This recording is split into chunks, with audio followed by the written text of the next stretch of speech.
Knock, knock, guess who is knocking at your door? That's right, you know it's the morning for sure.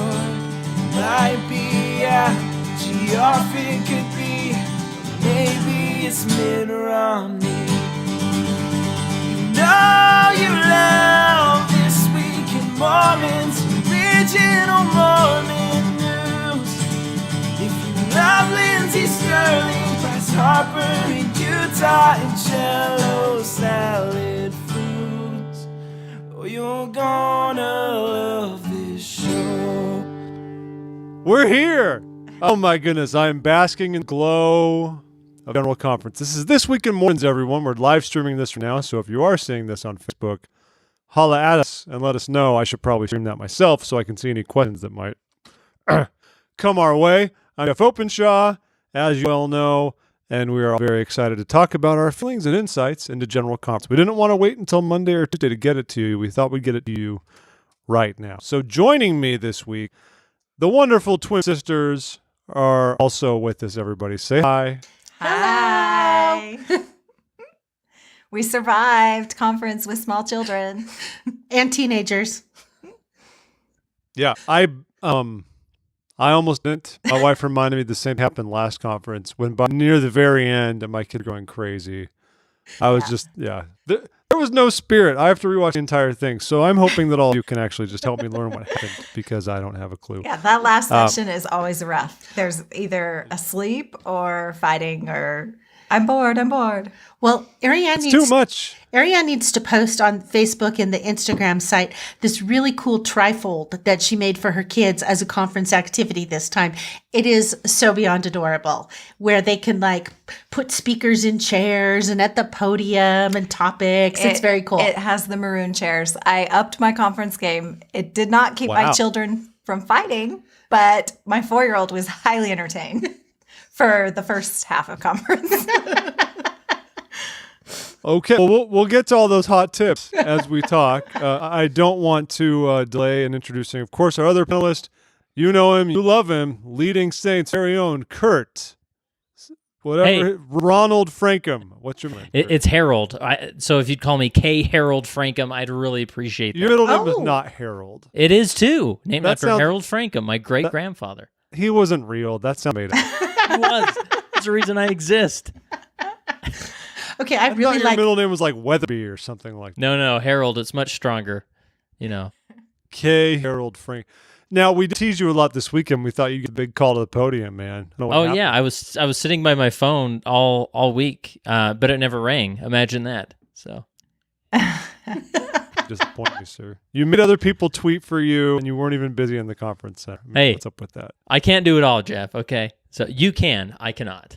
I can't apparently because it was all at the sacrifice of like the happiness of my children and the stability of my marriage. It was a great weekend overall. I'm thrilled to be here. So this week, not much in the way of straight up news that we're getting into like we traditionally do. We always do this on conference. We just recap stuff. We talk about it. Let us know your thoughts if you happen to be watching this. Otherwise, of course, send us an email at contact@thisweekinmormons.com or directly to me. That's Geoff with a G, Geoff, at thisweekinmormons.com. You can also contact Kurt. You can even contact the sisters via me, but you can do We do like all have an things in the Instagram. church. If you used to contact them, send it to me, the man, and then I will disseminate it. I will delegate to the ladies. You can't go to them directly. They have that kind of autonomy. You know how it is. We don't, but we do have an Instagram account. We do have an Instagram account. Boom. A very small Instagram account that we don't post on very often, but maybe we will. That's true, because I get a notification about once every 7 weeks that says Twin Sisters posted for the first time in a while. Ladies, you got to drive the brand. You can't just let it sit there. I know. Well, that's why I told Arianne she's got to take a picture of her conference game board and post it on Instagram. Put it up. Yeah.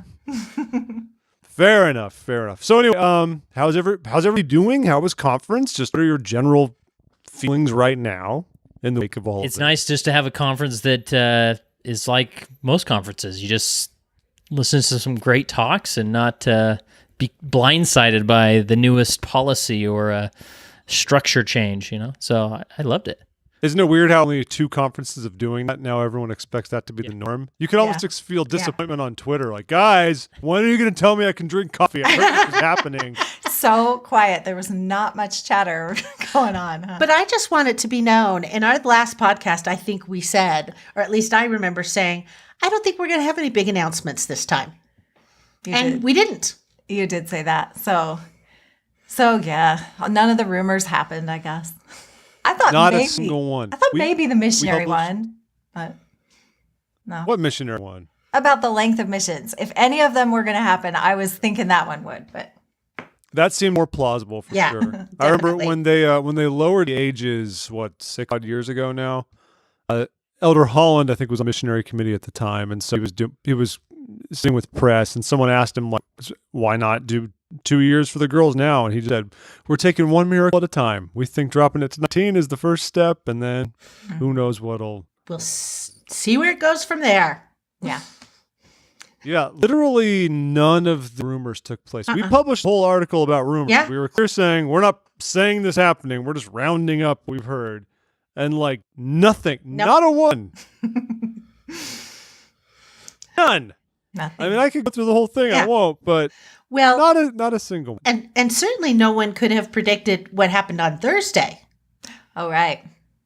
And that was one we did not predict. So for those who are not aware, Tiffany, why don't you take us there?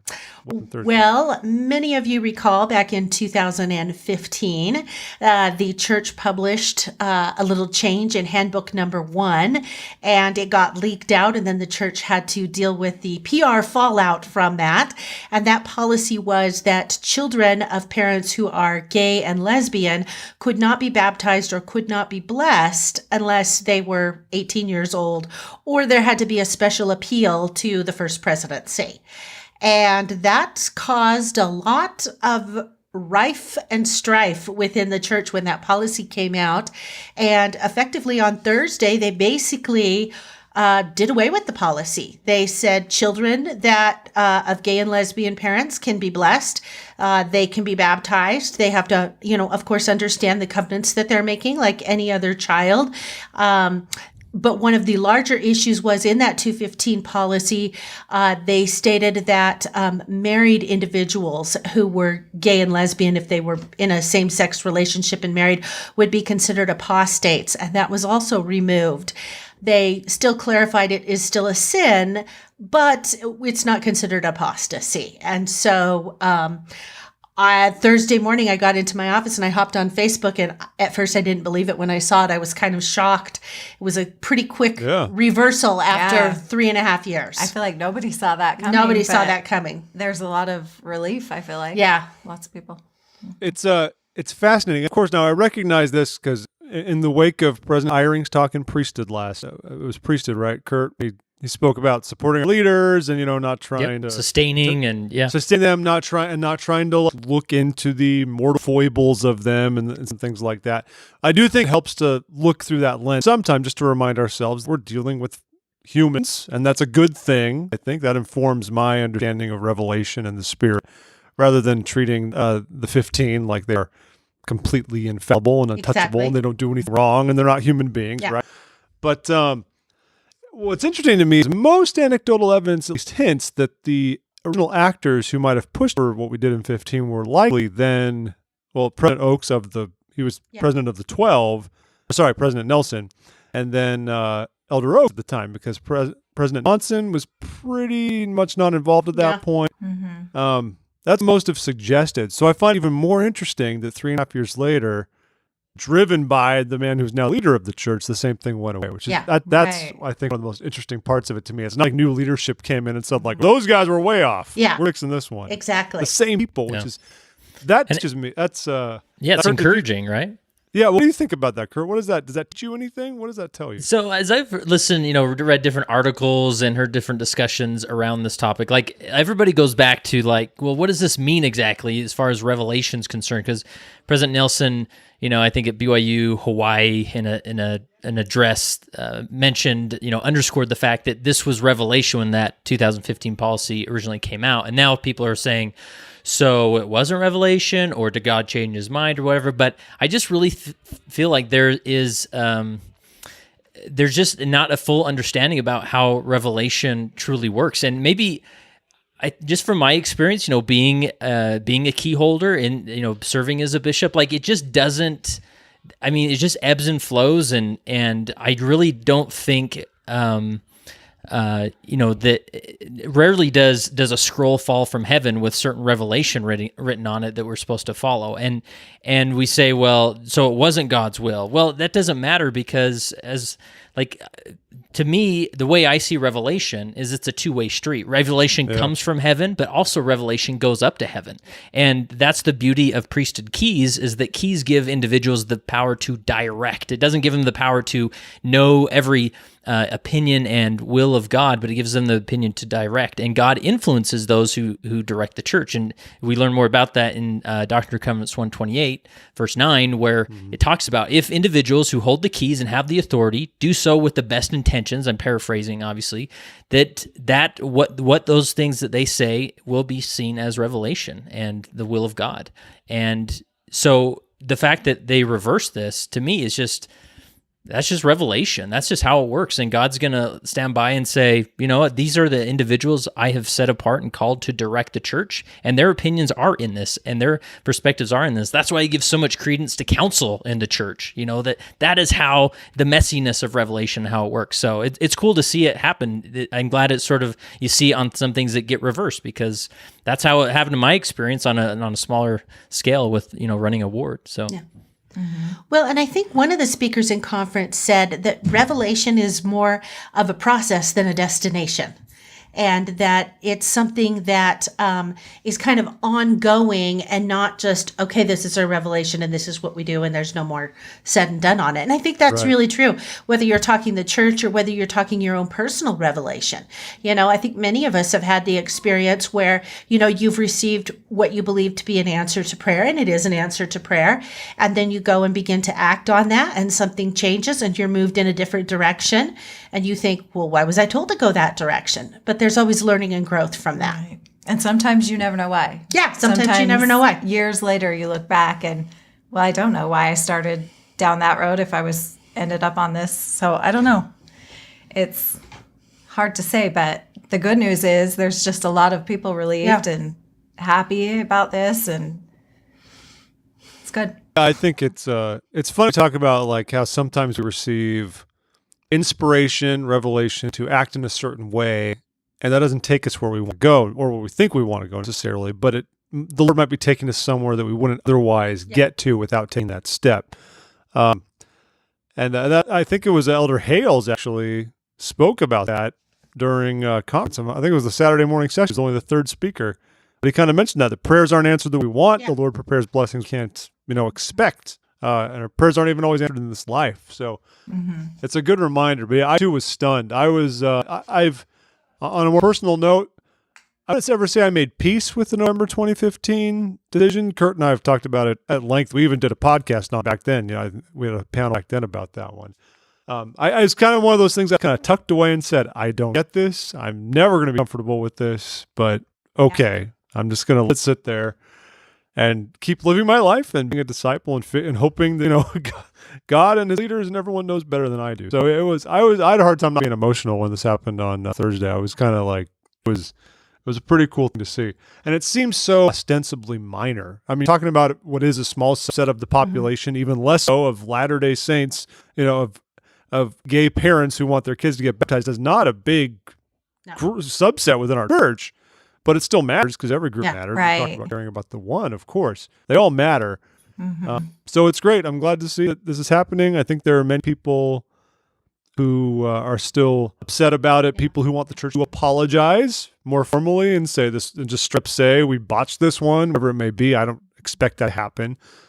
But overall, it's great, even if it's basically returning us to what was mostly the status quo 4 years ago. It's awesome. The one thing that I think is interesting about it, you talked about the revision of the definition of apostasy, right? Right. And they did say that, where do I have it in here? He said, same-sex marriage is still a serious transgression according to Elder Oaks, but it's not to be treated as apostasy when it comes to church discipline.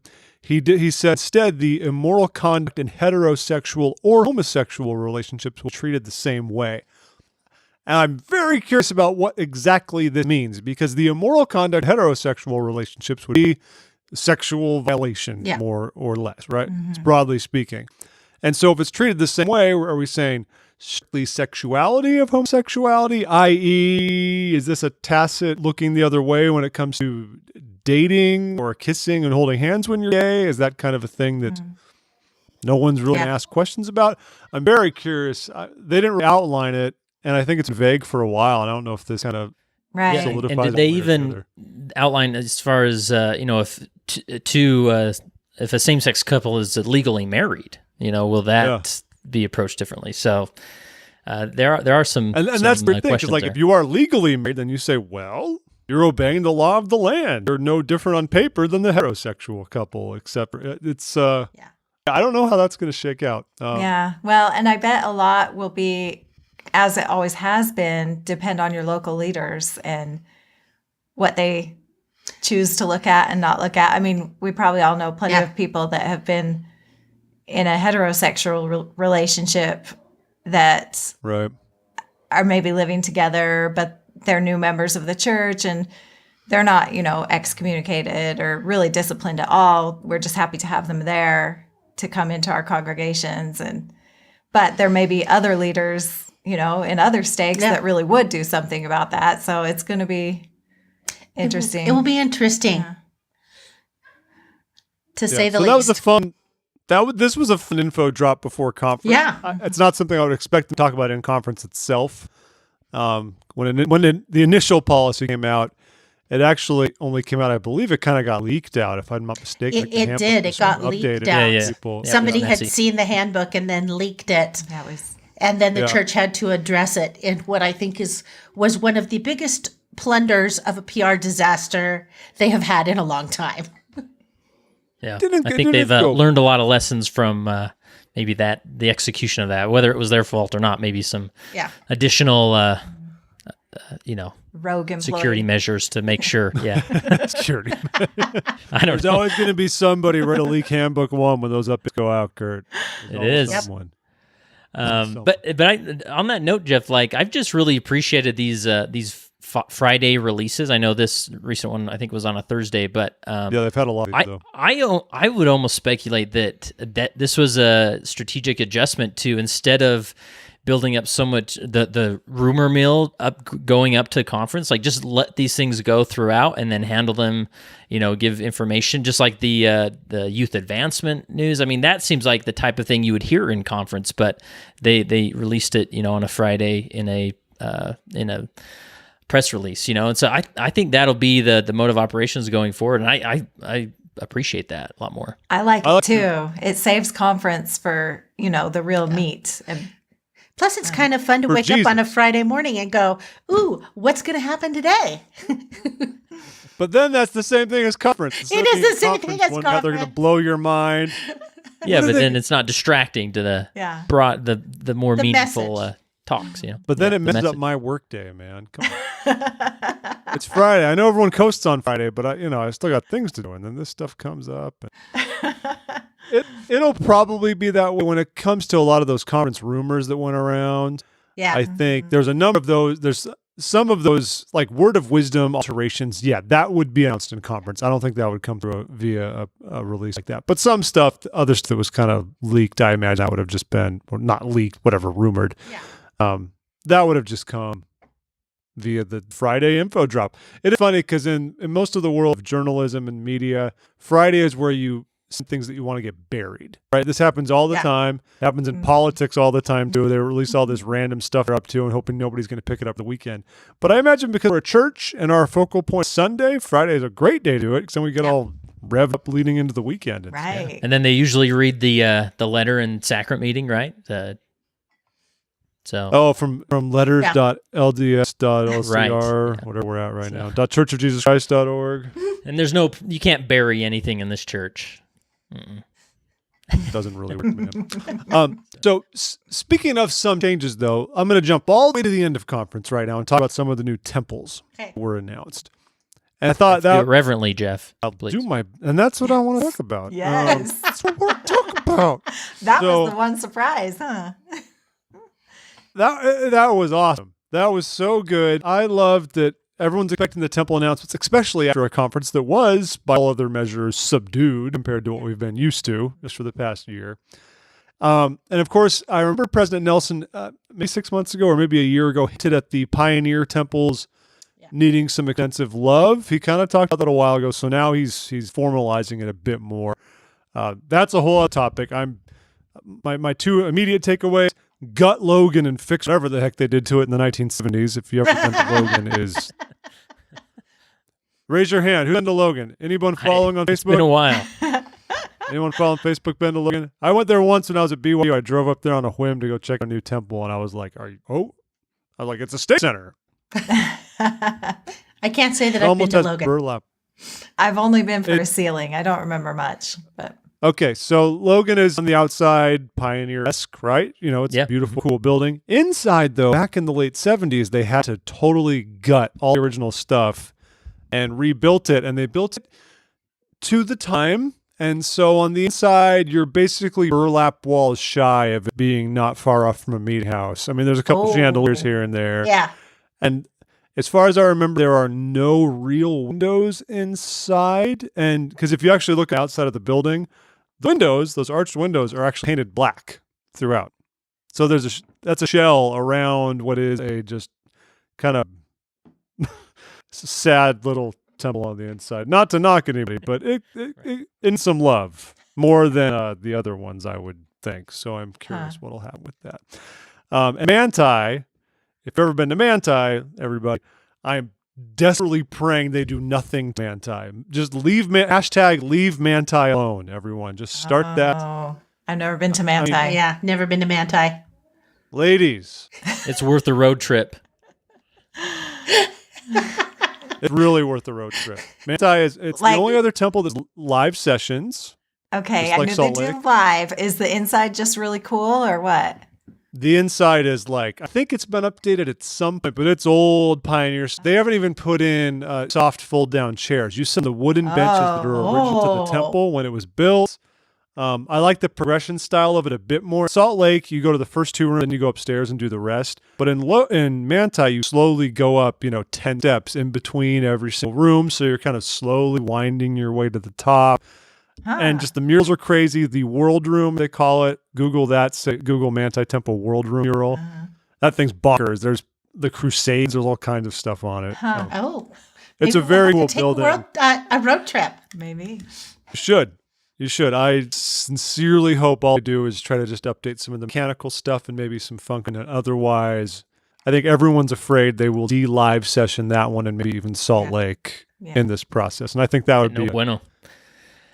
that would be a tragic Jeff, loss of our heritage. There's a Facebook comment here from Robert. He says, it was interesting to read the perspective from the Twitter feed as Sisters in Zion. Oh, yeah.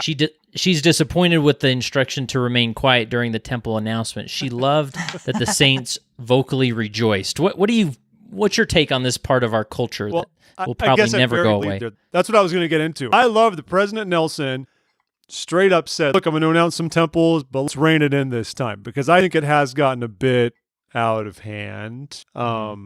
He's announcing temples, and it's gotten worse. It was fun in last April, and then last time, it's the whoop whoop. Everyone's just like cheering in the aisles, and the funny thing about it, though, is I've been pondering this since the session ended.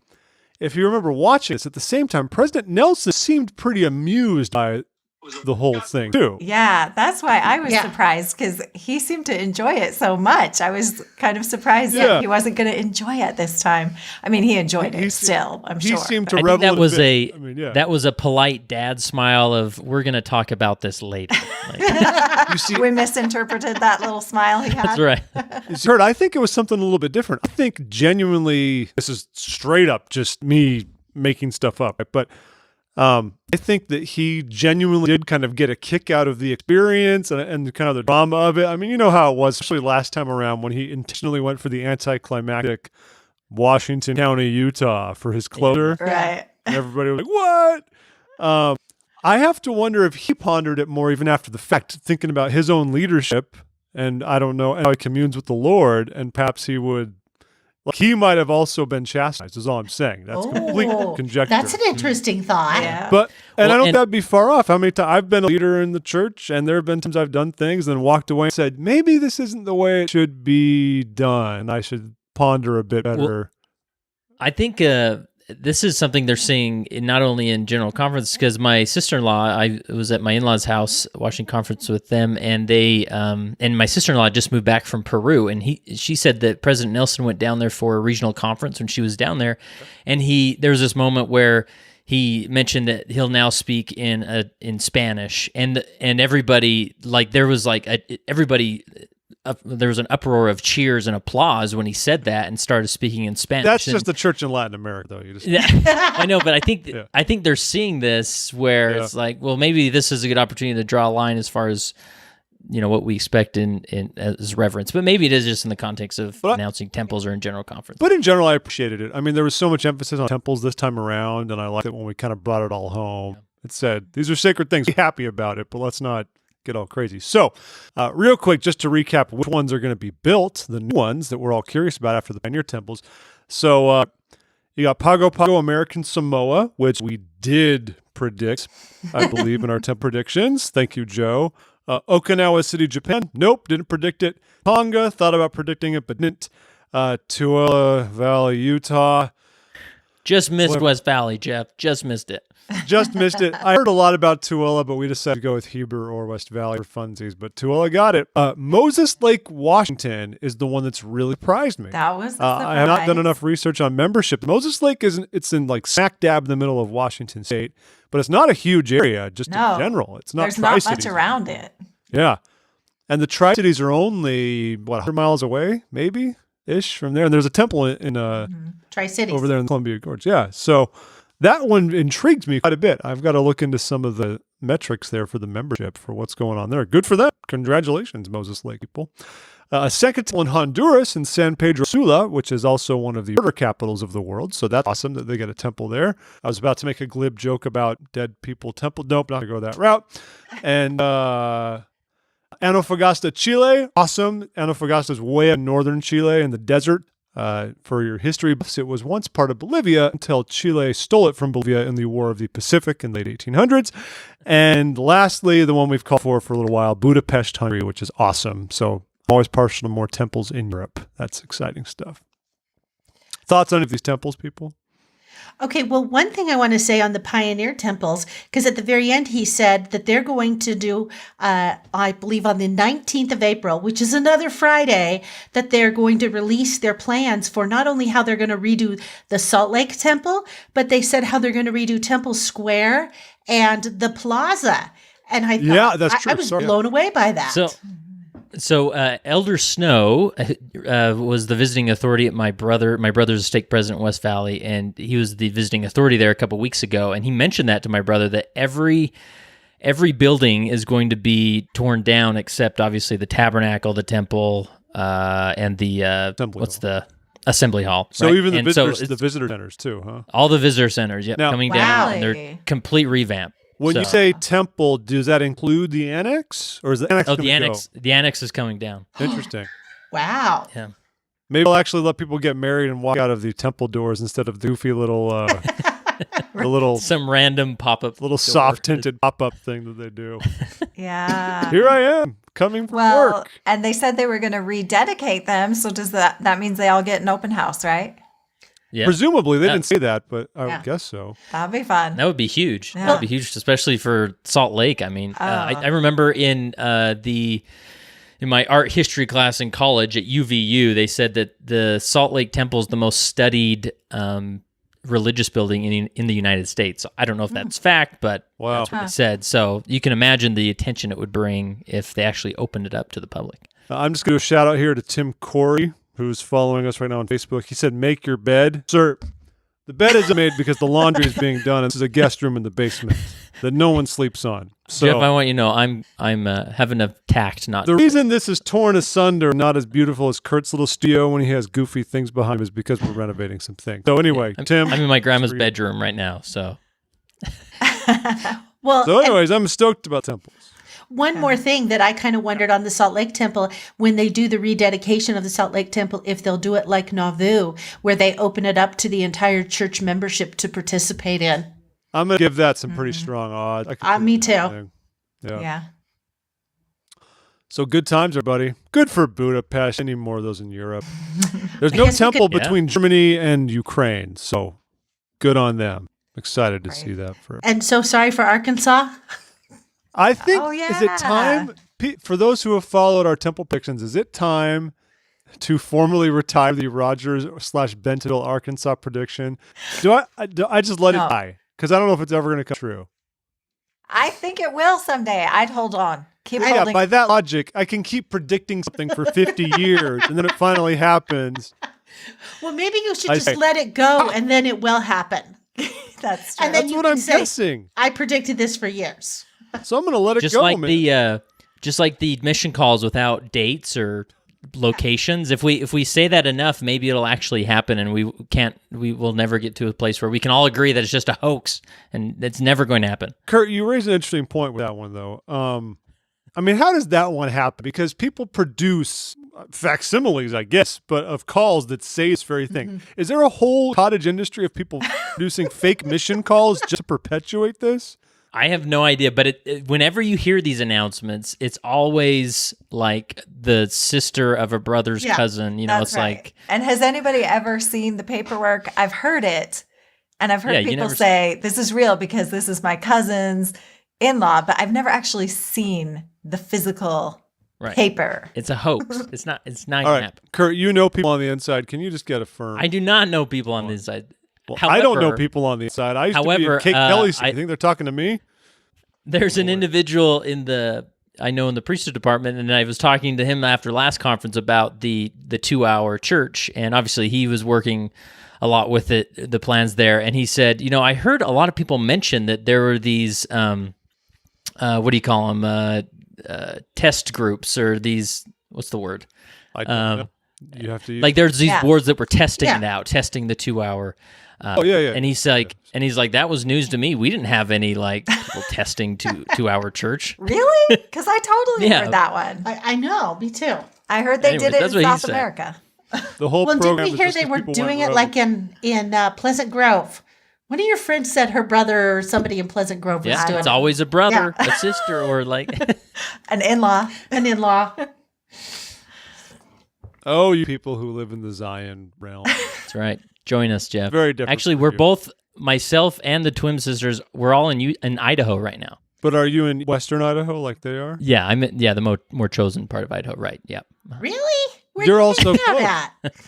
I'm in Blackfoot right now. That's Eastern Idaho, man. That's where my wife is from. So. Oh. We'll send our condolences. That's not really Idaho. I'm getting out of Dodge here. That's more like Utah. Kurt, they know is Blackfoot going to fall under the Pocatello Temple District when it's done? It is, yeah. I would assume it would. They just broke ground on that. That's exciting for them. They did.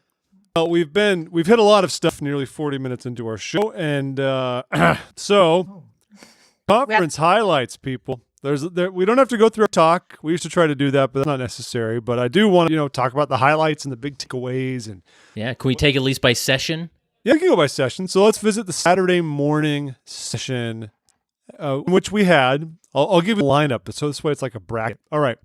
Elder Ulysses Suarez of the 12, Becky Craven of the Young Winds General Presidency, Brooke P. Hales of the 70, who has one of the best stories to being called, Divinity 70 I know, Dieter F. Dorf, he's and W. Christopher Waddell of the Presiding Bishopric, and Henry B. Eyring of the First Presidency. All spoke to us that session. I only joke about Elder Hales because what happened was last year after the conference and called New General Authority 70s, a month later they issued a press release and said, so we've called Brooke P. Hales as a General Authority 70. Basically, we were supposed to fill one more and forgot to do it. That's essentially what they said. And so they said, you're our secretary. And he was in the room. Yeah. And you're like, hey, you over there. He's secretary for the First Presidency, and he still is, even as a 70. So I swear it's like, he's still doing that. So anyway. Well, I really liked his talk. I thought his talk was great. His was one of my favorite from the Saturday morning session because he talked a lot about righteous desires, and I really liked the stories that he told in his talk, where he talked about his son with the missionary, and they purchased him a coat. And the coat was too small, and he had a companion who needed it. And then he was talking about the sister who was blind, who never always had a positive attitude about it. And I just really liked what he said about sometimes our righteous desires are granted in this life, and sometimes they're not. Yeah. He had good stories. He had very good stories. Sometimes we just have to wait and be patient. I really love the stuff from W. Christopher Waddell of the presiding bishopric. That was pretty interesting. When he talked about his brother, who his brother hadn't really been involved in church, for a long time. He was diagnosed with pancreatic cancer, which is one of the most fatal of cancers with which you can be diagnosed. And so about 5 hours, it turned out, before he passed away, he was able to ordain his brother to the office of elder about 50 years after he became a priest, and then his brother passed away. Now, that's a crazy story in and of itself, but I loved how much it highlights the importance of ministering to the one, of going out of your way to do the right thing for the right people at the right time. We have to invite people to change. That's the other note I took down. They're not going to do it on their own. You got to chase people down sometimes, even when they don't want it. They're going to say, leave me alone. They're going to say, I'm on the do not contact list. And you're going to say, that's more of a suggestion. We're going to not contact. That's right. We'll take that under advisement. Sorry, everyone. Well, one of the things that Elder Updorf said that I'm waiting for the cutesy meme to pop up on Pinterest any minute now is his 3 words of believe, love, do. Oh, yeah. Yeah, what were his 5 points? I was wrestling with children at the time when he got into 5 points. I wrote down that there were 5 points, but There were 5 So it was draw close to God, Okay. fill your heart with love for others, strive to walk the path of discipleship, share what is in your heart, and trust the Lord to work his miracles. So this was the first of, I felt like, a few missionary-themed talks, or the gathering of Israel, that sort of thing. And it would be interesting to hear those that are listening on Facebook Live, what sort of themes popped out. You can put them in the comments. We want to recognize our studio audience here. It's not. No one It's cares. virtual studio no audience. One cares. That's how you do this, Geoff. That's how you do Facebook Lives, okay? Is that? Right. I don't usually let people see me. I have a face for radio, as they say. One thing I like. Please continue. Oh, just going on Uchtdorf. One other thing I liked is he pointed out when he was talking about being a missionary that we should find normal and natural ways to do it. And I like that he pointed that out because I think sometimes we can get real awkward. So I appreciated Real fast. real awkward, real fast. So I appreciated he said, find a normal and a natural way to bring it up and let it be. Well, and I think we've turned missionary work, like we think it's like walking across the street and knocking on the door of our neighbor with a Book of Mormon in hand, and then awkwardly like trying to convince them to take it. When in reality, it's like, no, you walk over and you talk to them at their mailbox when they're just about life, right, and build that relationship until they bring it up or there's an opportunity, right? Yeah. I was looking at some of our Twitter notes that we had there too. I've seen the same thing. Like, I realized years ago that when you go to work and such, and people ask how your weekend was, and I'd pretty much only recap Saturday. I just talk about what I did on Saturday, because in my mind, that's the weekend. Sunday is that other day for Latter-day Saints where we go to church and stuff, but it's not like the weekend, So I started trying to be not in the face, just dropping stuff and saying, yeah, I went to church, or I teach 6-year-olds, so I taught a lesson.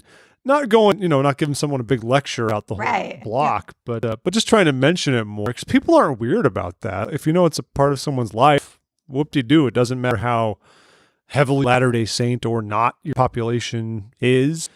I think that helps quite a bit. It's sort of the soft power approach to missionary work, and we still have to invite people and be bold at times. But like Kurt was saying, just build a relationship with somebody and just be honest about who you are and what you're doing. And sometimes it's so hard to do that. It seems so obvious to be that way. Yeah. Yeah. Also, did a Twitter poll during this talk just to find out, not a huge sample or anything, but said when this does come up, if you're meeting people, if you're building new relationships, talking about faith or religion, do you still use the term Mormon to refer to yourself just out of time and convenience versus something longer like I am a Latter-day Saint, I'm a member of the Restored Gospel, yada, yada. A full 62% of respondents said they still call themselves Mormon in situations like that. That's I don't know if that's just interesting or if that is damning people. I'm not quite sure. But Call them out, Geoff. I want names. We need to publicly Name shame names. these people. I thought that was interesting. But, I still kind of say Mormon because I feel like when I say that, people get a quicker idea of what that means in a good way, I think. But I don't know. I just say, like Mitt Romney. That seems to work. It worked for Mitt. He's the best. Okay. Actually, did not work for Mitt, Geoff. I don't know if you... He's a senator from Utah now. He's filling the very large shoes of Orrin Hatch, sir. But we don't get political on this program, so that's all we'll say about that. The other one I want to mention, nobody's mentioned it yet. Becky Craven, women's. I've seen polarized response to this one. Anybody have thoughts on this without me saying anything about it on her talk? I don't remember that one much. I think I was dealing with children. I remember it. It wasn't my favorite. Okay, so Tiffany has issues. Why? In a polite and respectful way. Well, and probably this is just the lawyer in me. I'm going to give that disclaimer first. But she seemed to be very black and white in her approach, and are we careful or casual? And rationalizing counsel. Am I rationalizing? And I rationalize every day in my job. It's part of who I am. I don't know. I figure out ways to lie to make money. I'm more of a gray person than a black and white person, and she was very black and white. So I probably need to ponder her talk a little bit more. But you will not ponderize anymore because Brother Durant is out of Sunday school presidency. It's over. No, I will not ponderize. I will simply ponder. I did like though that she mentioned, we're not perfect, we can be worthy. And that's a subtle relationship that I think is good for us to remember. We get so hung up and you hear stories of members of the church being depressed with like the high standards supposed to live and how possible it is and how difficult it can be. But we should remember that's a work in progress. The important thing is to be worthy. Be worthy of the temple. Be worthy of the Lord's blessings. That doesn't make a perfect person. Be worthy. I just wish we could get rid of the worthy word altogether in our lexicon. That I get what they're saying, and I think you understand, but it's hard to get away from the I'm not perfect. And when you say I'm not worthy, I think it's just too close, too synonymous. But to me, it's like whenever I want to say the word worthy, I always default to spiritually prepared, and I feel like that's a little bit more of a term that I can embrace. That's not just because we're all worthy, of God's love. We're all worthy of so much, regardless of our behaviors, right? So it'll probably never go away. But that's just how I see it. In your defense, though, I mean, they have moved some things away. Obviously, we're on kind of a bender almost of removing shorter, more succinct terms to describe ourselves and aspects of our culture, and using much longer form things. Because, if we didn't say worthy, I think there's some precedent. Because if you look at Preach My Gospel now, they updated it last fall. Or a little earlier than last fall, but to no longer call investigators. They're called people who are being taught. And you don't call actives that anymore. Now they're all called returning members. So we're in the habit of using longer terms anyway. So would you say it was, what was the term again, Kurt? Spiritually prepared. Spiritually prepared. Beautiful. I do like that. I like that a lot. It's gonna catch on. Yeah. Keep saying it. It'll catch on. All right, moving along. Sunday afternoon session. We had M. Russell Ballard, Matthias Held, Neil L. Anderson, Takashi Wada, David P. Homer, and Jeffrey R. Holland. Quick poll of everyone listening and talking right now. Who gave the best talk of that session? Jeffrey R. Holland. Kurt, do you agree or disagree? Okay, to be completely honest, I fell asleep before that talk started, but I did listen to it Kurt, after. you are so. not spiritually prepared. What is wrong? No, shame me, Jeff. I can take it. But no, it was great. I mean, I mean, Elder Holland could talk about anything, and just his cadence and the way it is what he's so good at lovingly chastising us. He I is. mean that in an absolutely positive way. I totally felt after listening to his talk that had anybody else said those things, I would have been like, oh, yeah, be more reverent, take the sacrament seriously. Yes, we hear it all the time. But him saying it very much, the way he speaks, it just gets to me. And in a loving way, very much, I thought, yes, this is something I need to be better at. This is something I could work on. This is something my family could work on, and it's important. And coming from him, I took it very differently than I feel like I would have taken it from anybody else. So. Elder Cook. I know you're thinking Elder Cook. Plus, I think Elder Holland had the best tie of the whole entire session. I am the tie tracker guy, but I don't remember what he had. He had on this lovely navy and gold striped tie, and the gold was like a really shiny gold, and they were wide stripes. He looked sharp. Sounds like something he might have worn when he was president of BYU. Sounds a little 70s '80s action there. Yeah, it was a very bold choice compared to some of the other ties I saw. He's a bold fella. I mean, he gets in there. I gotta go back and read it and watch it again. I love the reminders of just. It's funny because he talked about bishoprics who have taken the time to set an example of reverence. That was great for me to hear because that happened. Our ward does that. Our bishoprics usually up there doing that. But I've been in other wards before where a little bit beforehand, the bishop is usually kind of walking around like greeting people, saying hi in a reverent way, not in a crazy, we're all happy to see each other, slap backing kind of way. And I was thinking that we visited an old ward that did that, and I was like, I miss that. I miss kind of the more friendliness, like the bishoprics walking around, getting to know people. So it was interesting to me that Elder Holland took the time to say, it might be better if you're just sitting on the stand 10 minutes till and setting the example of reverence, because we've all forgotten how sacred the sacrament is. And like, are we taking it seriously enough? That was pretty solid. I felt smacked around, but I'm just trying to get my kid. One of my children will not eat the bread. It's an ongoing effort. It's the dumbest thing in the world. He won't eat. He won't eat it. My kid wants 5 pieces. Yeah, the other kid will eat all. The other kid will eat all the bread we give him. But my older son, he finally revealed to me the other week it's because he doesn't usually like bread with crust on it. So I'm going to see if I can find a crustless piece and check in next week, everyone, and I'll let you know. Those are a hot commodity. I feel like waited bated breath. Yeah, my kids search for those crustless ones. They're a hot commodity. That was just such a good reminder. It's so easy to treat the sacrament like it's just this. It's just the thing we do. We show up at the sacrament and then skedaddle off to go to your lessons and stuff like that. But that was a powerful. Yeah. Well, talk. And I wrote down something he said that I really liked. He said, "Be mindful of other broken hearts and contrite spirits around you." I really liked that. Because sometimes we get so caught up in us and what's going on with us that, we fail to realize there are other members of the congregation there who may be struggling, and coming to sacrament and partaking is a big deal for them. Mm-hmm. Another one who did great, M. Russell Ballard. I thought Elder Ballard this time around, for me, it can be a little hit and miss what Elder Ballard decides to cover. Mm-hmm. But this weekend, I think he was solid. He gave, he talked a lot about simplification. He literally wrote the book on how to run meetings, if any of you have read that. But I'm trying to see what my notes say, though. But yeah, I love the reminder, one, that I forget this, that Satan is miserable.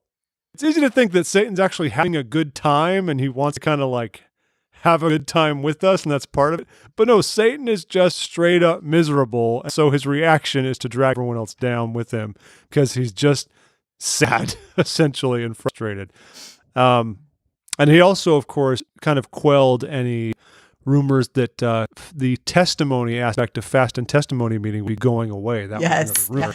Because he addressed that and said, like, make your testimonies worthwhile. So we could assume we're still going to keep doing them. But I dug that. Kurt, you've been quiet. Any thoughts here? Observing? No, this was, I'm trying to think, the other Elder Anderson's talk was, He did the family proclamation.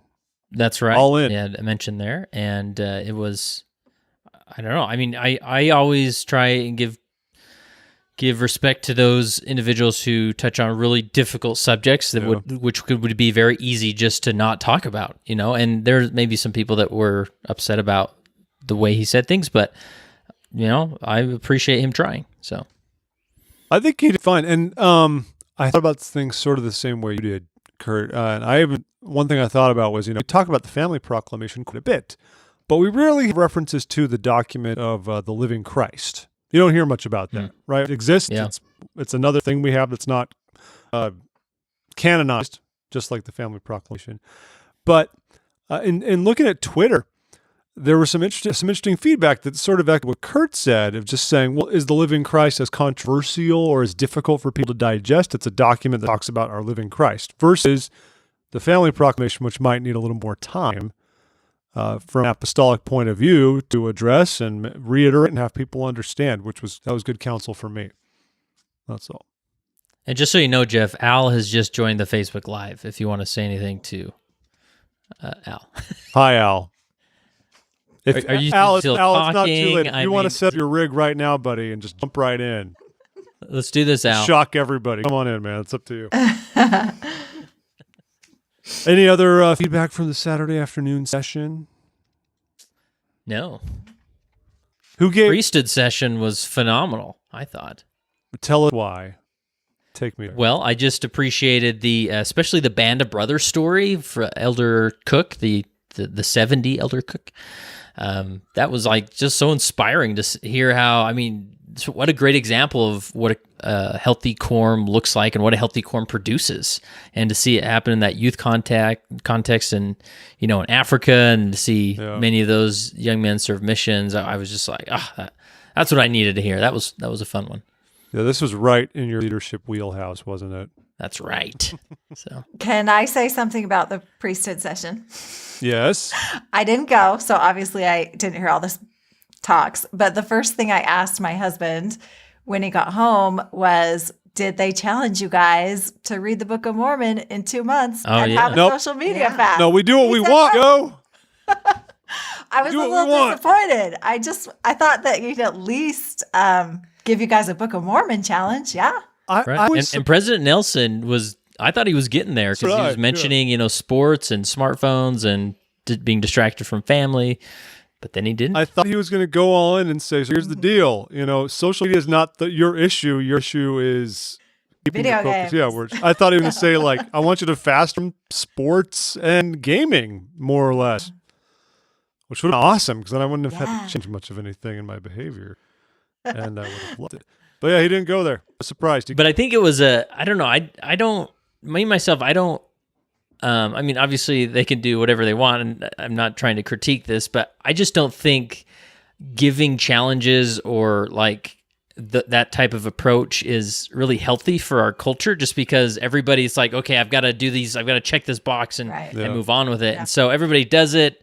But I feel like the way that President Nelson handled it was effective. He got his message across, said, you really need to consider these things, and then left it up to everybody to kind of walk away like, wow, you know what, I could probably do some things different. Let me figure that out, personally. Yeah, which is nice. But of course, going back to Sister's point, why didn't he leave the same open invitation for the sisters to figure it out? Instead, he's like, get on social media and read the they've learned from that. I don't know. Later. Maybe that's what happened. Maybe the sisters got a little overzealous and like comparing, and I don't know. Could be. Maybe. Yeah. Maybe they said we need to simmer down. I don't know.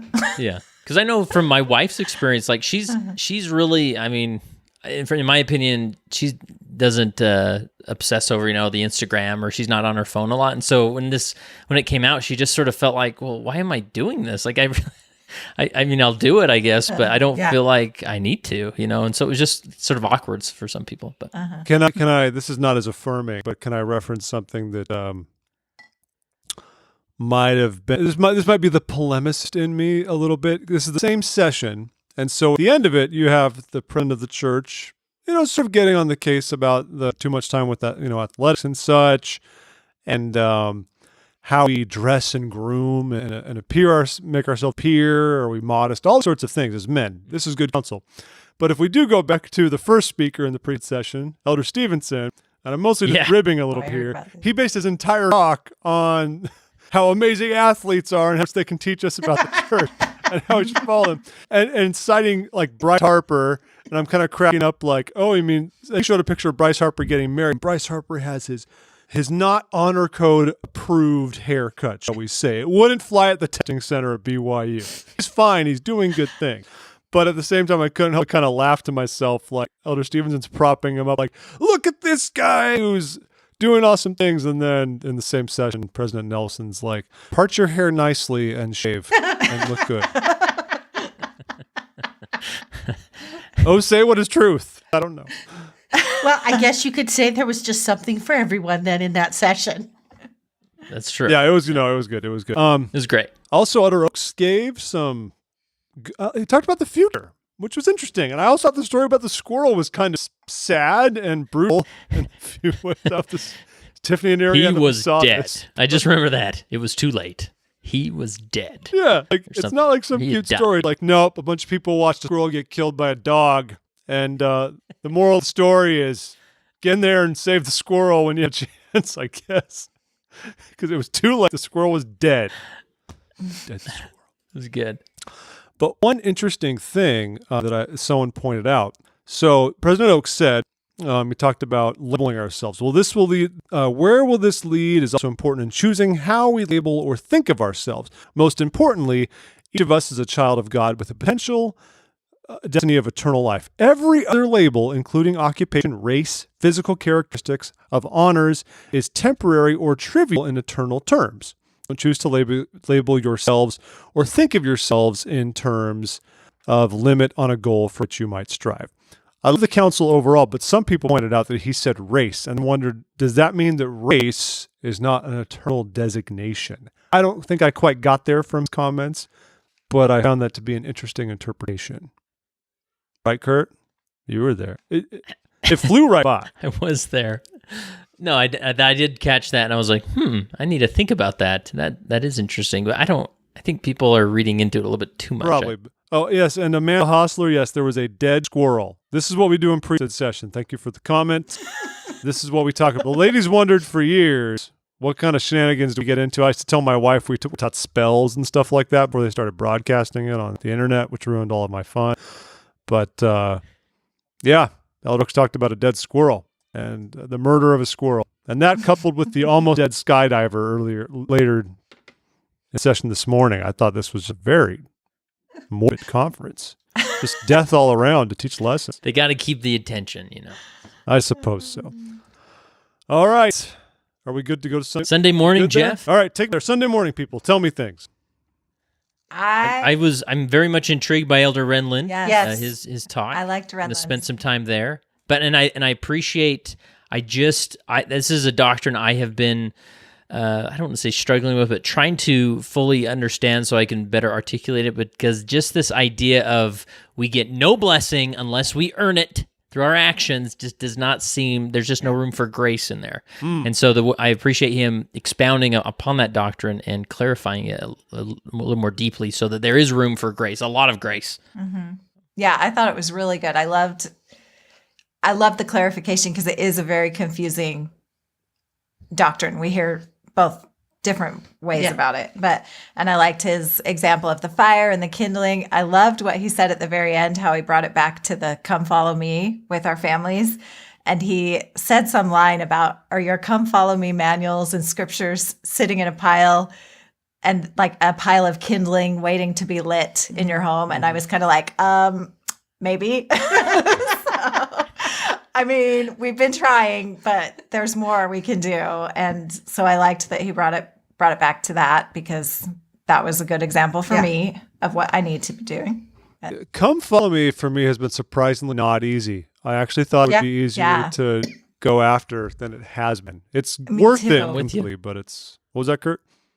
I'm with you. It's just, I mean, we've tried to build a routine around it, and obviously we need to do better there. But I really appreciate Elder Renlund and then later Elder Bednar just there. I mean, I felt invigorated and motivated. Like, okay, like I get it. Like this it was a good reminder of what we're trying to do. Yeah, here. I felt like a lot of speakers hit on it in their talks and trying to remind us and encourage us, and also just kind of like do it, just do it. There was you should coin that phrase and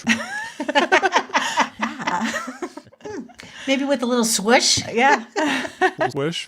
little swish. Yeah, there was a lot. Yeah, there was a good tone of just like, guys, get up off the mat and let's get stuff done. I felt that throughout all the sessions. Anybody have any thoughts on Sister Eubank's talk? I love her. She's awesome. Sister Eubank is the female Elder Uchtdorf. Everybody just loves Sister Eubank, right? It's just, and which rightly so. I mean, she just has a way of presenting things in a way that's relatable and it's real, and she seems real. Not that others don't, but she just has an. She talked about the Salt Lake Temple. She has a view of it, and the lights went out one time. They didn't come on at the right time when it was getting dark. And I love the line as people addressed it and fixed it and found all the issues to make sure it worked. She said it's hard to get lights back on by yourself. I love the way she led to that, because you didn't think she was going there. Explained that it took a whole team to fix this thing. Yeah. And she reminds us of ourselves. Like, the temple is this sacred place, and it needs to be lit. It takes a village, so to speak, to make that happen. We need friends. We need each other. We need to support one another. And it's so easy to live the gospel by yourself and assume that you're just kind of on your own figuring this out, and hopefully people will do it, and hopefully you'll have some friends at some point. But we can lean on each other a lot more than we do. I mean, I tried to do that once in my elder quorum years ago, get us to be more real with each other, so to speak, and not just kind of go through the motions like we always do, but know each other and support one another. And if we do that, we'll be way, way more strengthened. And the Lord knows what we're doing, knows how hard we're working. And he knows that our sacrifices are not in vain, as Sister Eubank says. But yes, she is the female Uchtdorf. Absolutely, Kurt. Yeah. I did love Elder Cook's talk as well. And he wasn't the only one who talked about this. There were several that talked about this, and maybe I just was attuned to this because my new calling is family history person for the ward, family and temple history person for the ward. And he was talking about, there was a lot of talk about home-centered church and that our meetings on Sunday support our home-centered church, and that the Family History Center, we each have our own little individual family history centers in our home via the internet, and we go to the church for support, not the other way around. And you probably love that because you're like, I don't have to sit there all the time helping people print cards and stuff. Except now I have to go to their houses and teach them at their houses. Is that how it is now? You're on call. I am on call. But before I can be on call, I have to figure out what I'm doing because I don't know what I'm doing yet. It seems that you're showing people how to use the internet. That's what I'm understanding is. Yeah, well, see, then I have to figure out how to use it first. Don't you know by now we're technically challenged? I know the twin sisters are Luddites by default, but you're doing great things. You've come so far. You've come so far. Yeah, the family history stuff is something we should be more grateful for than we are. I mean, even just it was less than a month ago, they said they announced some minor updates, but now you can they don't want people taking their cell phones in the temple, but smartphones are a reality at this point. So you can take them as far as the desk in order to print cards when you're there now. You can scan a barcode on the spot and do it. Just little things like that. It's made the work so much easier. I mean, when they started letting you do cards at home and doing the majority of that work by yourself, it made a huge difference to me as far as how much I was getting done. Because taking the time to go to the Family History Center, while a great resource that we had for so long, wasn't as convenient as what we have now. And so it's a good point. Good reminder. Yeah, it's changed a lot. No one met Elder Christofferson, but You don't have to. I thought that was surprising. Yeah, I'm still gnawing on that talk. I've actually listened to it twice, and his are always sit down and read. Yeah, his takes some time. So. I like though that he said this is the Lord's. We have to remember while we're doing all this work, we should pause to remember it's the Lord's work. He is doing it. He is Lord of the vineyard. He lets us labor in the vineyard this last time, but he does labor with us, which is a good reminder. I like that a lot. He's not just standing dictating. It's not like an Eagle Scout project. He's actually there doing all the work. In the trenches. He's in the trenches. And then this session ended off with President Nelson, a strong talk about taking the steps to be with your family and obtain those ordinances and not put it off because time is running out. I mean, that the end of his talk is ended like that. They got a lot of buzz just because, like, wow, it's kind of scary when the prophet says time is running out. Yeah. I keep thinking of the Muse song every time I hear that. My time is running out. You know what I'm talking about? Yep. I'm not with you there, Geoff. You Sorry. nodded as if you knew of what I spoke. All right, whatever. I'll make the outro music on this episode. I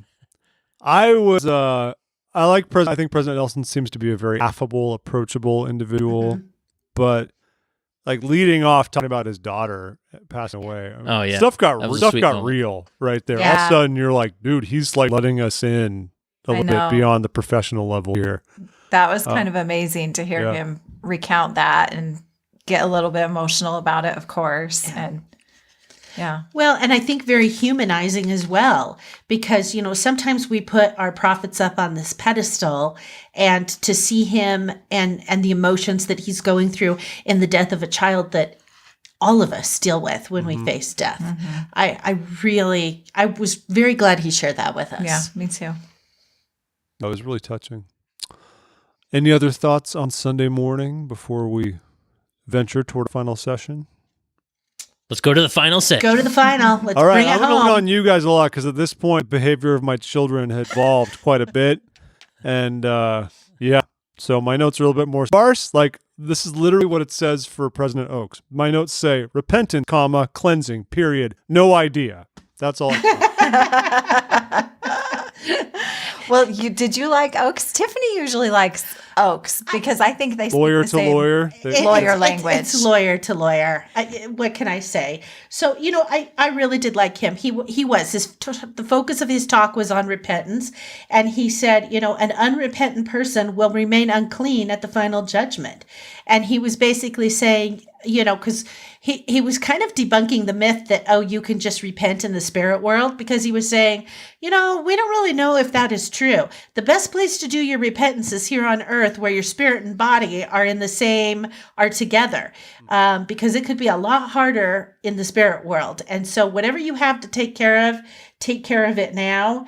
And he talked about how the resurrection will restore a perfect body, but that doesn't necessarily mean the sins, the things that we have committed that we haven't repented for, are going to be restored in perfect form. We have to take care of it now, is what he was saying.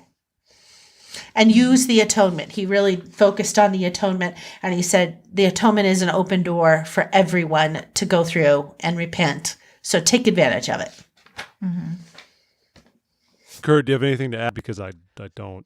Yeah, I know. I was looking somewhere. I appreciated the straight talk. You even mentioned individuals who are excommunicated or have removed their name from the church, and there was in a few places a constant call to them to return. Even President Nelson said, as the president of the church, however he said it, I'm calling to you, to come back and repent. And I thought there was one place, I don't know if it was in this talk or in this priesthood talk, but President Oaks said something that, repentance isn't meant to be like a punishment or something. Mm-hmm. And it was this talk. Yeah. And I wish when he said that, I was like, well, I wish that would mean we'd stop calling it a disciplinary council. Council of love. You got to love. Right, but that's not the official name, and that's Yeah. the name that people mock us with. I just wish we could remove the discipline of repentance, because all the discipline happened on Christ, and and I don't know. So, but it was a fantastic talk around these doctrines that I'm excited to dive back into.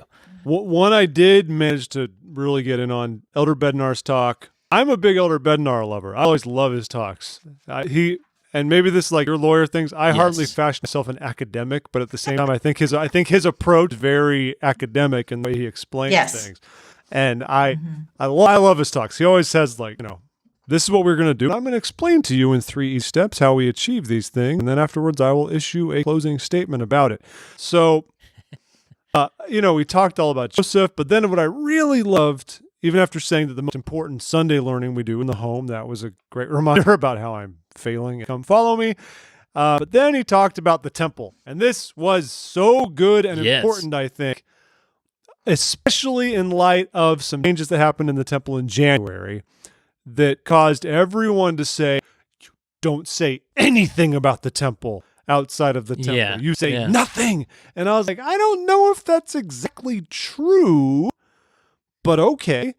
And I got that a lot, right? Nobody would say anything at all. So I love Elder Bednar tried to take the time to help us understand the line a bit better and how we can go about these things. And it really comes down to common sense, right? But I think even sometimes with common sense, we're afraid we're wrong.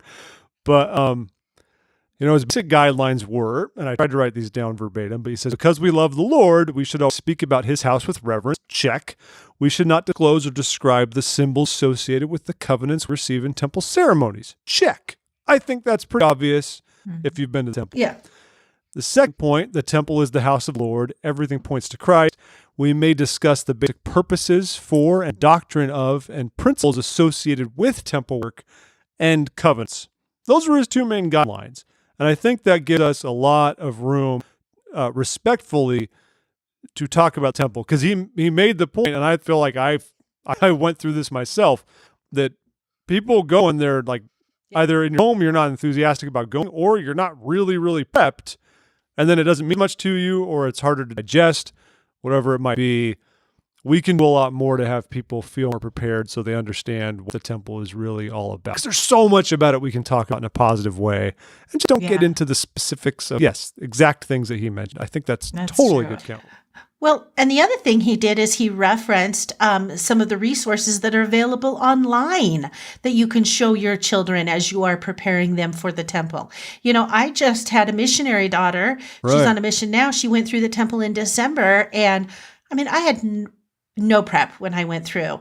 And I prepped her extensively, within the boundaries of what was appropriate. Sure. But she ended up having a great experience. And she's like, when do I get to go back? Because she was adequately prepared for it. Mm-hmm. Makes a big difference for sure.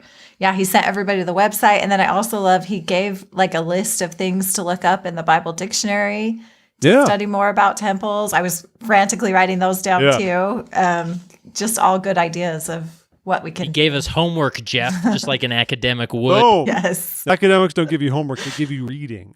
You just get reading. Right, reading. Right. Yes. And there may be a quiz. No. No quizzes. Just reading and writing papers. No, That's all it is. Reading and writing. And a lot of it. That's all you do. Yeah, this was great. I hope people will embrace this and realize that we can do more. Because I even feel like our temple prep curriculum, there's kind of some holes in it. It's been a while since I've done it, but I think we're going to a great place where we can be more open about that. He was kind of my last solid talk that I leaned in on. I liked what I heard Elder McKay saying and the way he said. He had a beautiful cadence. He was a performer.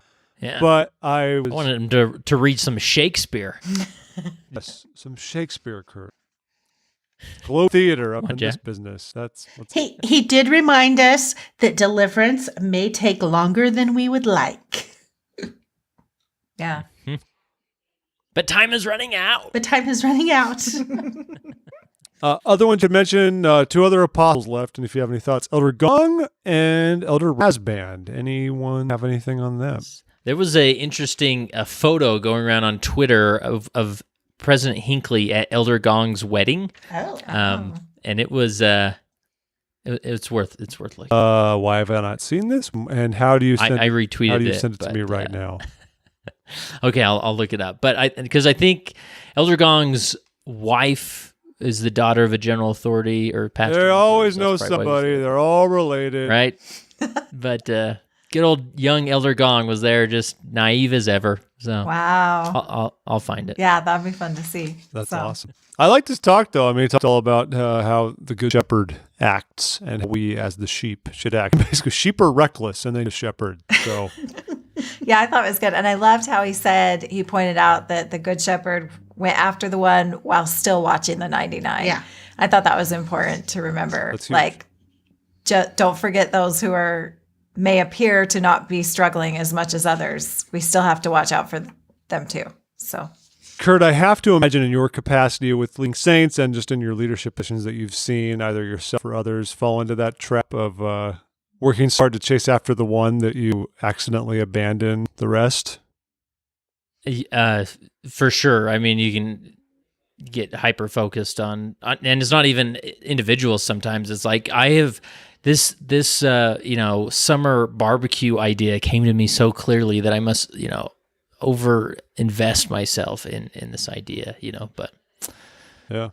But for sure. All right, last big talk then. Elder Rasband. Wait, I'm sharing. I'm sharing the picture yes. on the screen. You see it? Oh my. oh. Oh my. Oh my. I'm dying over this picture. Look at that. Oh, look at how young What is he? He's like 12. Right? But he's still, man, he's glasses. He's rocking those Coke bottles, though. Strong even back then. Oh, That's fun. That is everything I needed today. Kurt, thank you for sharing that with us. That's all I got. Any thoughts on the Elder Rasband Fortress? It was good. Just another Have a fortress. prepare your family kind of a thing. There was a lot of that. Is anyone afraid? Do any of you feel that the second coming is closer now than you did on Friday? Well, I think by definition, Jeff, it would be closer to us. Okay, more than than on 2 Friday. days closer. Okay. I don't feel like it's more than 2 days closer, but I do feel like, geez, I got to kind of get my act together a little bit more. Yeah. I need a little refocus and hunker down. Yeah. I got that too. That was kind of the gist, it seemed. And after all this hoopla, everyone expecting all of the many bajillion rumors to come about. No more word of wisdom, codifying the family proclamation, longer missions. I mean, we saw it all. Well, they had None of our attention. Like True. they had great attention. I really From hope they're not us, trying to take advantage so. of us in that way. Like, they're not sitting in a room saying, look, after these past 2 ones, they're all expecting something huge. We can just Right. drag them along until the end and never deliver. It'll be like the series finale of Lost. It's going to be great. Well, I want to say on that, they had our attention, except for when the speakers were up there talking and you looked at the display behind them. It looked like a vegetable tray.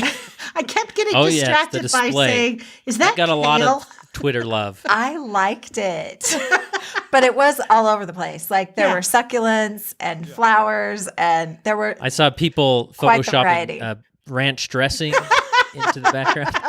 I gotta find that. Hey, That one was one good. thing I missed, though, the last main musical number before President Nelson, why were there subtitles on that song? Did I miss the Yes. explanation?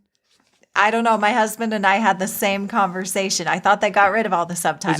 Is it a new verse? Is it a new song? What did I miss? It's not a No, new it's song. a primary song. It's been around for a long time, I know. right? Are we talking about I Know My Savior Loves Me? Yeah. Yeah, that's a primary song that's been around forever. So, least a like, few- why of nowhere else over the weekend did we have the subtitles? But Yeah, I that don't one, know. I must have missed it. If anyone knows, because I don't think I they have made no an idea. announcement No. about them. They just dropped. I wanted to see the bouncing ball going along as they're singing it. Kurt, do you know what we're talking about, or were you busy? No, I Getting actually cappuccino in just noticed the very last few lines that was up. I have no idea why that was the case. I missed it. I have no idea. And then, of course, we're full circle now on President Nelson and Templeton. Repentance. So, guys, we actually made it through all of conference pretty effectively. That was very impressive. Yeah. Well done to all. Well, we are wrapping up here. Kurt, I want to give you a chance. Tell everyone about the questioning saint something you got going on. You might as well get some love for that. You know, I never thought you'd ask. In fact, I may have a graphic that I can throw on the screen just by chance. And yes, so this is cool because there's so many references to how we can reach out and love those that maybe have stepped away from the church or are really wrestling with their faith. And we have a summit ready to go that's happening a week from Tuesday. And you can register now if you go to leadingsaints.org/questioning, and you can register. It's a free online conference that you watch day to day, and we've got everybody from Elder Hafen and his wife to Anthony Sweat to Jana Reese. Mason. Huh? Look at you. Jana Reese is part of that, a few BYU professors, and we all talk about this question of how can we better validate and love those who are questioning their faith or have stepped away from the faith. And I'm excited to share these interviews because I just loved being a part of them. They're so good. And look at you. That's quite the it. headshot you got going there, man. Oh, yeah, man. That's Move over, Brad Wilcox. Bigger every day, Brad Geoff. Wilcox has got nothing on you. That's everything. You're set, man. Cool. Arianne, Tiffany, anything you want to plug? Anything? Did you start an MLM or anything? You want to work on your downstream? Nope. Not yet. We are in Idaho, so you never know. Yeah. Just had to make sure. Melaleuca. Come on. Well, no. We're actually in Sensi country up here. Oh, is that Boise area? Yeah, that's the Boise area. The Sensi guy lives in her steak. I don't even know what that means. Oh. Sensi? The candles, Geoff. Don't tell your wife. I live in D.C. We've got tons of candles. liars all over the place. I don't need multi-level marketing to make that work for me. I'm doing okay. Oh my goodness. I'll tell you that. Wonderful. Well, everyone who hung out on Twitter, on Facebook, you Facebook Live folks, thanks for that. It was fun interacting with those of you who had some comments. Much appreciated on that front. If you haven't subscribed to our Facebook page, please do that. And please also do for Leading Saints. And follow us on Twitter and Instagram. And follow the Twin Sisters Instagram account. Yeah, maybe we'll post more if we get some more followers. Tiffany told me that she's going to start posting recipes for Lebanese food. So you heard it first. And I just want you to be ready. Oh, yeah, because I eat so much Lebanese food. No better time to start. I'm just trying to challenge you to be a better person. Don't be ungrateful. That's not within my countries of food that I will eat. Lebanese I have very food's delicious. specific countries that I will only eat their food. Okay, go to Super Cracker picky. Barrel. I don't care. Do whatever you want. Anyway, I very much appreciate the Twin Sisters, Tiffany and Arianne, coming to sit down and talk conference with us, as well as Kurt Francom, my good pal. Always nice of you to stop in and chat about this stuff. Thank you, everybody. Yeah. Hope you all had a great conference. Please go to thisweekinmormons.com. Let us know how we're doing. Subscribe via however you get your podcasts, and we will talk to you soon. As I often say to close things, be well, be holy, and be happy.